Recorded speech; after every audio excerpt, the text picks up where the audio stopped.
Thank you for joining me for Lesson 18 in our continuing study of the post-exilic prophets, Haggai, Zechariah, and Malachi. This lesson will focus on chapter 11 of the book of Zechariah and the conclusion of the message or sermon that began in chapter 9. In addition to these Bible studies, you can find videos of our Sunday morning worship assemblies, as well as our Wednesday evening summer series on this same YouTube page or Facebook page.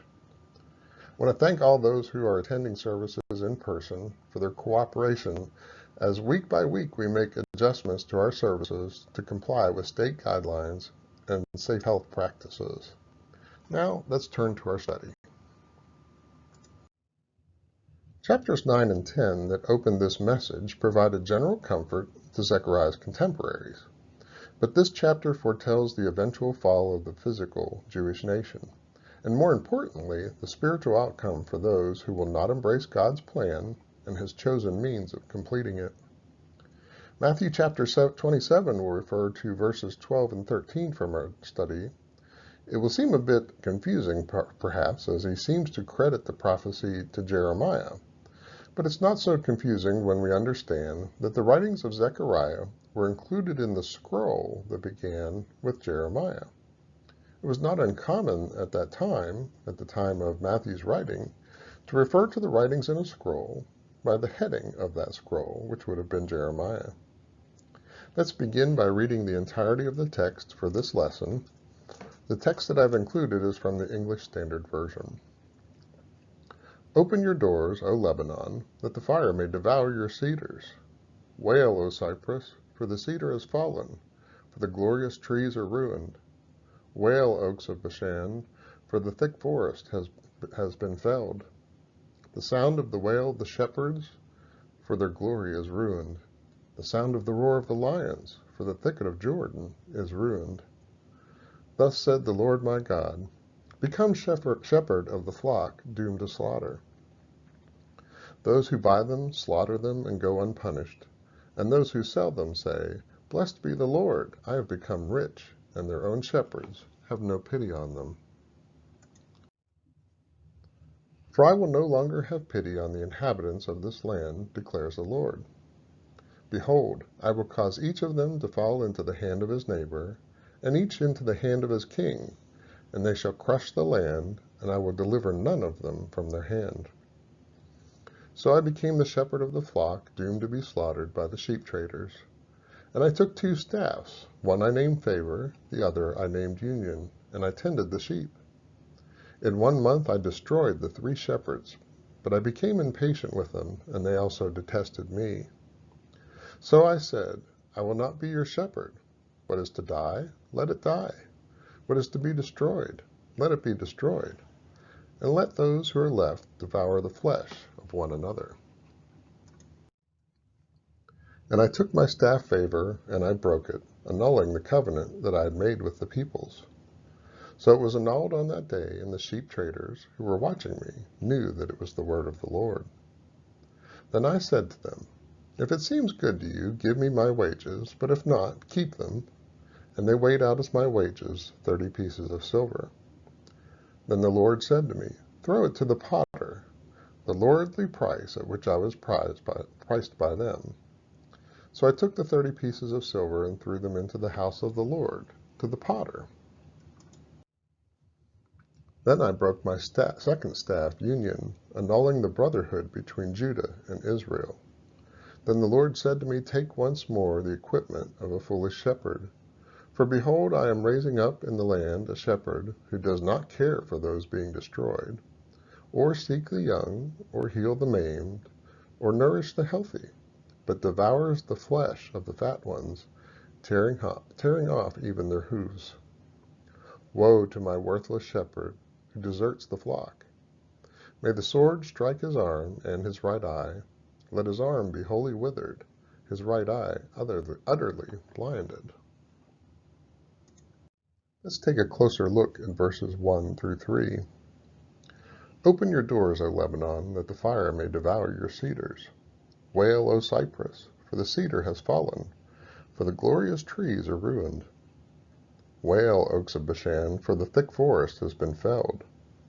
The sound of the wail of the shepherds, for their glory is ruined. The sound of the roar of the lions, for the thicket of the Jordan is ruined. The first 3 verses depict the future destruction of physical Jerusalem or Israel. It will have served its purpose, that purpose being to be the teacher in preparation for the coming Savior, and that teaching was done through the Old Testament Word of God, as well as the fulfillment of God's promise to Abraham that his seed, that seed being singular, would be a blessing to all mankind. Commentators offer differing explanations for the door, some suggesting it is the door of the temple, while others that Lebanon represents a door for the forces that will destroy and end the physical Israel. There's also disagreement about the meaning of the cedars. Some point out that the cedars are used in the construction of the temple, while others imply that they have a different meaning altogether. The other tree types specified are not as able to withstand attack. This attack is represented by the fire. If the cedars are consumed by this menace, then the cypress and oaks have no hope of withstanding it either. I find the meaning offered by Burton Kaufman the most natural, largely due to the explanation that were provided in verse 3 regarding the wail of the shepherds. The wail of the shepherds will be heard. They represent the future leaders of the Jewish nation that are represented by the cedars. The next several verses will make it clear that they will fail in their duties and prove to be evil or wicked shepherds. They're benefiting at the expense of their flock, those whom they were responsible for protecting. We might see the shepherds as the religious leaders and the lions as the civil leaders. Knowing that God's nature is spiritual and not physical, when we see that the spiritual leaders fail them, being the cedars, can there be any hope that the civil leaders, represented by the cypress and the oak, will do any better? That brings us to verses 4 through 6. Thus said the Lord my God, become shepherd of the flock doomed to slaughter. Those who buy them slaughter them and go unpunished. Those who sell them say, Blessed be the Lord, I have become rich, and their own shepherds have no pity on them. For I will no longer have pity on the inhabitants of this land, declares the Lord. Behold, I will cause each of them to fall into the hand of his neighbor, and each into the hand of his king. And they shall crush the land, and I will deliver none from their hand. The King James Version renders this statement as, Feed the flock of the slaughter, while the New American Standard renders it, Pasture the flock doomed to slaughter. Zechariah is standing in as a type for the coming Messiah, who will be the true Good Shepherd. In contrast, the shepherds found in verse 3 were anything but good and faithful. The flock represents the Jewish nation as it will exist when Christ comes. They're doomed, not by God, but because they will reject Christ. And of course we know that not all of the Jews reject him, but the vast majority will choose another shepherd. Those who sell them are the leaders who were supposed to be taking care of God's children, the religious leaders, but instead misled them, at times out of ignorance, and at times out of sin, such as pride and covetousness. They justify their actions by suggesting that they have prospered by their leadership, and God would certainly not allow them to prosper if they weren't doing his will. This didn't have to be financial gain. Men can be tempted just as easily by power and fame. In Matthew chapter 23, verses 2 through 7, Jesus indicted the scribes and the Pharisees on this very issue. Beginning in verse 2, saying, The scribes and Pharisees sit in Moses' seat. All therefore whatsoever they bid you observe, that observe and do. But do you not after their works, for they say, and do not. For they bind heavy burdens and grievous to be borne, and lay them on men's shoulders, but they themselves will not move them with one of their fingers. But all their works they do for to be seen of men. They make broad their phylacteries, and enlarge the borders of their garments, and love the uppermost rooms at feasts and the chief seats in the synagogues, and the greetings in the markets, and to be called of men, Rabbi, Rabbi. God's promises are true and reliable, but the Jewish people so often overlooked that they were conditional. His covenants with them were conditional on their faithfulness to Him. Their history recorded for us in the Old Testament demonstrates a pattern of faithfulness lapsing into unfaithfulness, followed by discipline from God, which leads to a return to faithfulness. Their recent history marked one of the most dramatic examples of that discipline in the conquest by and captivity in Babylon. God had shown pity and brought them back as promised after 70 years. But when God's promise is fulfilled in the Messiah, those who remain unfaithful can expect no pity from God. The arrival of the Messiah in the person of Jesus Christ will culminate His covenant with Abraham and institute a new covenant with all mankind. They can only enjoy the blessings if they partake and choose to partake of the new covenant. God will not cause the calamities that are mentioned. He will simply withdraw His hand of protection from those who reject the new covenant. Not sure whether it's specifically meant by this verse or not, but we will see these calamities fulfilled and play out in the final days of Jerusalem in AD 70 at the hands of the Romans. Now moving on to verses 7 through 9. So I became the shepherd of the flock, doomed to be slaughtered by the sheep traders. And I took 2 staffs. One I named Favor, and the other I named Union, and I tended the sheep. In 1 month I destroyed the 3 shepherds, but I became impatient with them, and they also detested me. So I said, I will not be your shepherd. What is to die, let it die. What is to be destroyed, let it be destroyed. And let those who are left devour the flesh of one another. Zechariah continues as this figure or type of Christ, speaking of the time when the Messiah would come as a man. Several translations render the first sentence differently. An example of that would be the American Standard, where it reads, So I fed the flock of slaughter, verily the poor of the flock. Christ comes to be the worthy shepherd, living among men for a period, not only teaching the truth of God, but providing a perfect example of living that truth. Both of these areas, the religious leaders of the future will fail in miserably. While Christ's teaching was for all, His most extensive work was with the common people, what we might refer to as the poor. They were more receptive to His teaching, while those of wealth and power were more likely to cling to those values than the spiritual ones that Christ taught. The staffs continue the metaphor, being the common tool of a shepherd, though human shepherds typically carried just one. It would seem there is significance to the 2 staffs as they are named, and there are as many theories regarding their meaning as there are commentators. Much as in verse 5, commentators have a number of suggestions who is meant by the 3 shepherds who are destroyed, as well as the time frame of a month. If you agree with my premise from verse 5 that the shepherds are the religious leaders, this verse becomes easy to understand. During Christ's ministry, He was often challenged by the religious leaders of that time, with specific encounters mentioned with the scribes and Pharisees, as well as the Sadducees. They didn't question Him to gain understanding, but to try to find a way to discredit Him. They were the shepherds who detested Him, because His ministry threatened their positions of comfort and importance. In each encounter, Christ overcame their deceptions, thereby destroying them, as is in verse 9.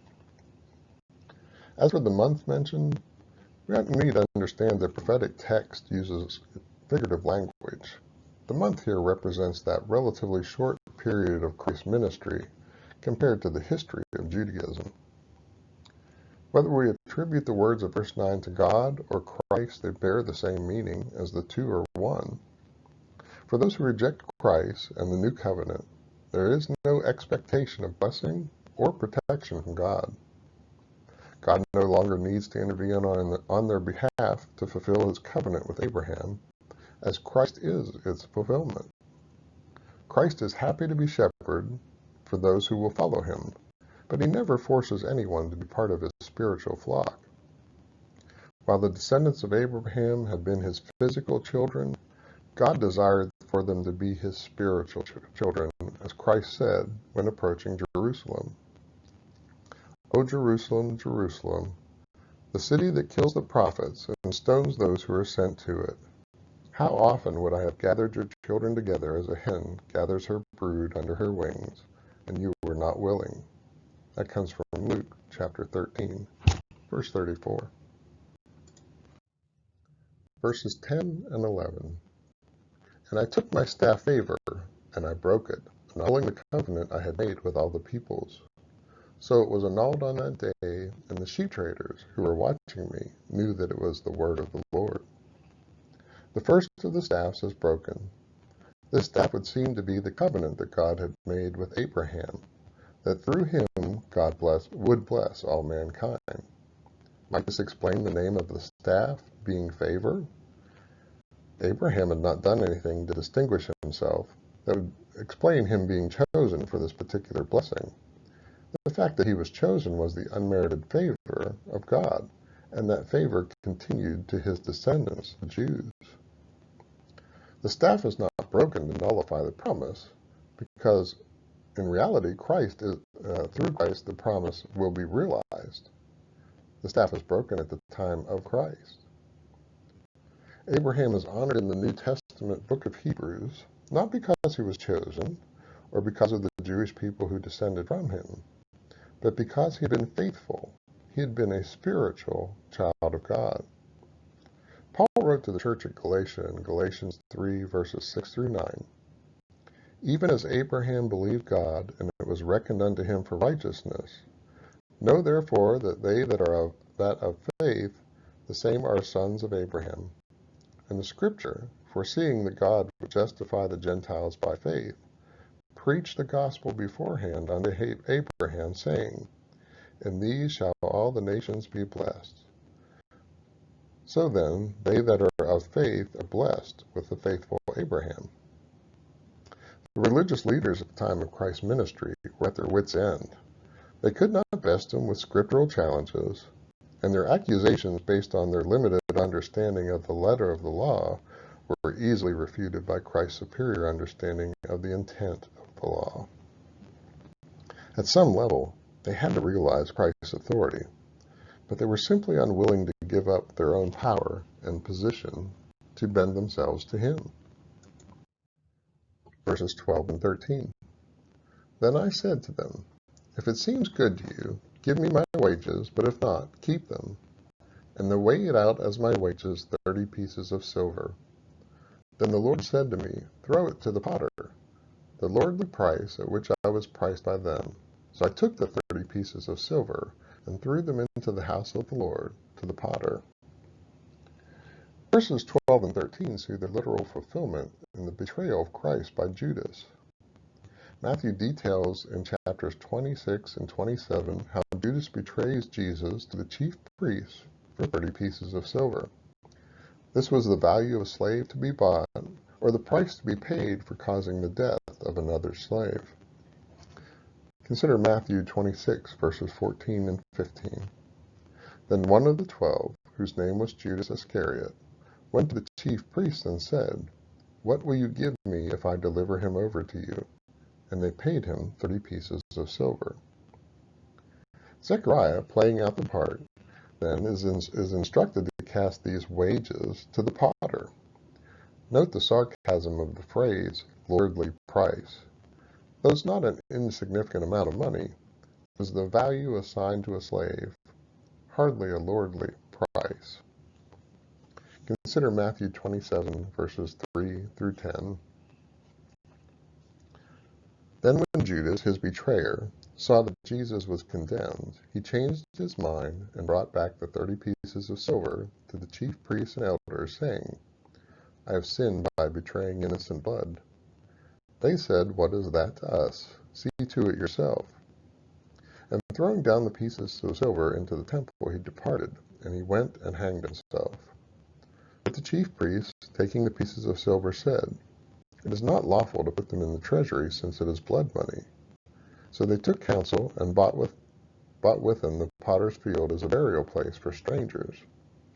Therefore that field has been called the field of blood to this day. Then was fulfilled what had been spoken by the prophet Jeremiah, saying, And they took the 30 pieces of silver, the price of him on whom a price had been set by some of the sons of Israel, and they gave them for the potter's field, as the Lord directed me. As I mentioned earlier, this is the area where it may be confusing, because he refers to the prophet Jeremiah when we're reading Zechariah. But again, Zechariah was found in the scroll with the heading of Jeremiah. And we'll conclude with verses 14 through 17. Then I broke my second staff union, annulling the brotherhood between Judah and Israel. Then the Lord said to me, Take once more the equipment of a foolish shepherd. For behold, I am raising up in the land a shepherd who does not care for those being destroyed, or seek the young, or heal the maimed, or nourish the healthy, but devours the flesh of the fat ones, tearing off even their hooves. Woe to my worthless shepherd, who deserts the flock! May the sword strike his arm and his right eye. Let his arm be wholly withered, his right eye utterly blinded. There was a tongue tie. The second staff union is broken as well. Some commentators suggest this refers to the relationship between the divided kingdom of Israel and Judah, but I agree with those commentators who see the Israel mentioned here as being the spiritual Israel, not the physical. In verse 10, the first staff was broken because the covenant with Abraham's physical descendants had been fulfilled. I see this staff representing the old connection or union between that physical group of Abraham's descendants, represented by Judah, and the spiritual group represented by the spiritual Israel. Under Christ, the spiritual Israel is open to all, not just the physical descendants of Abraham. The Good Shepherd had taken up the 2 staffs to carry out his duties. Now Zechariah is to take up the tools of a foolish shepherd. We're not told specifically what equipment is meant. Here he is representing the failed leaders who will be present during Christ's ministry in the years following. Those who reject Christ are choosing another shepherd, and the nature of that shepherd is here revealed. A good shepherd protects the young and the defenseless.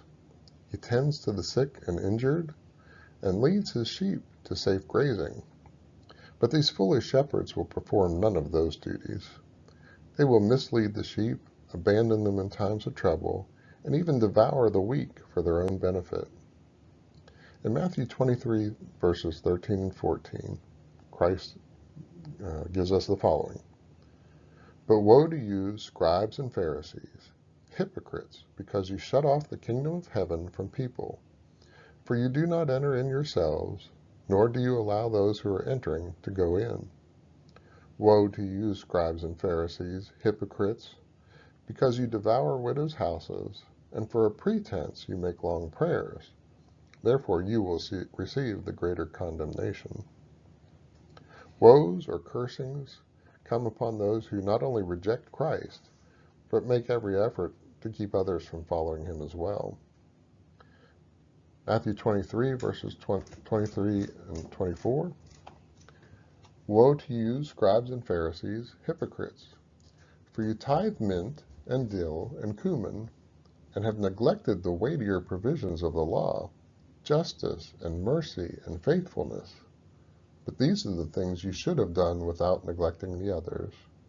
You blind guides, who strain out a gnat, yet swallow a camel.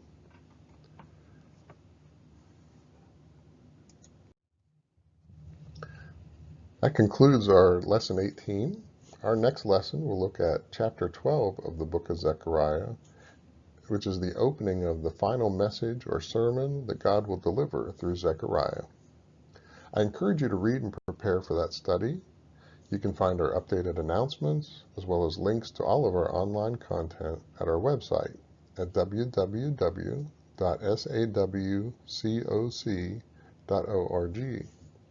You can also find us on Facebook, Search for 6th and Washington Streets Church of Christ.